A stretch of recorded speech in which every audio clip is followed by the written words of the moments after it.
Everyone, Mr. Silbaugh here, and this is the recording for keyboarding day 5 for computer applications and business 2. So in the last class, we talked about the bottom row keys. We also talked about how to line your fingers up for accuracy and for speed. The bottom row is probably the one that I find the most difficult and challenging to type because of the fact that you really have to get used to some stretches and kind of like going back towards your hand. The best advice I can give you is to not think about it. I know that makes zero sense sometimes, but you really just got to think and just go for it. Okay. When you're first learning, it's okay to make mistakes, but you got to power through them. All right. So our objective and standard for this unit as well, remember, we're working on building speed, making you guys to go faster than you ever were before.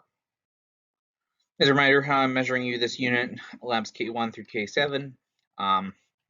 You'll get lab K5 today. K1 does have a poster, but I'm going to give you some mastery points for that.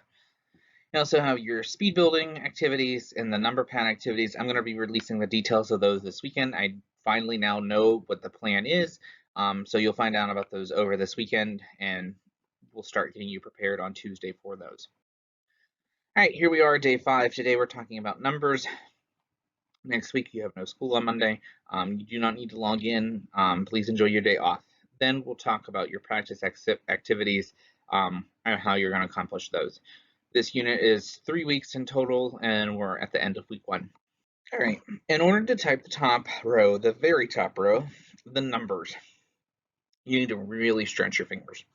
I don't mind these ones as much, but they are a little bit more tricky in terms of getting those finger placements and actually hitting those keys.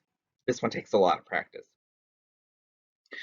So to type the top row, you need to go with your left hand. Left pinky goes from A to 1. Left index goes from S to 2. Your left middle goes from D to 3.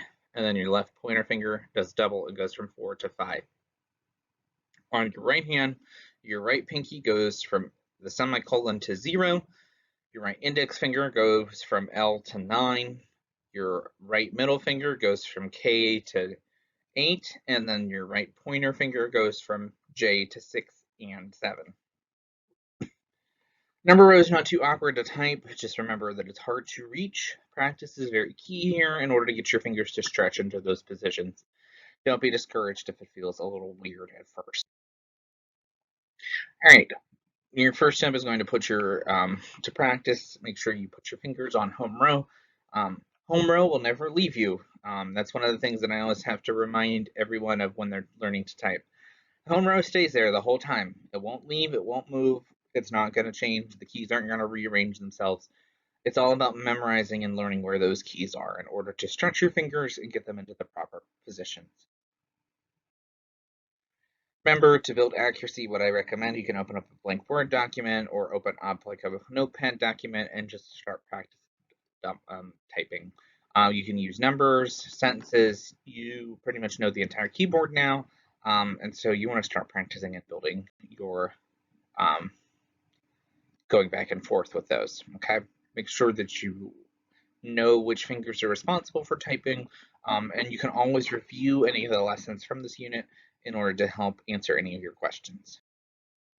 So for today, you're going to complete Lab K2, Cap 2 rather, Lab K5. That'll be in Schoology, the same way as always. Make sure you hit the submit button when you're done with your assignment so I do get it in a timely manner. All right, that's going to do it for this lesson.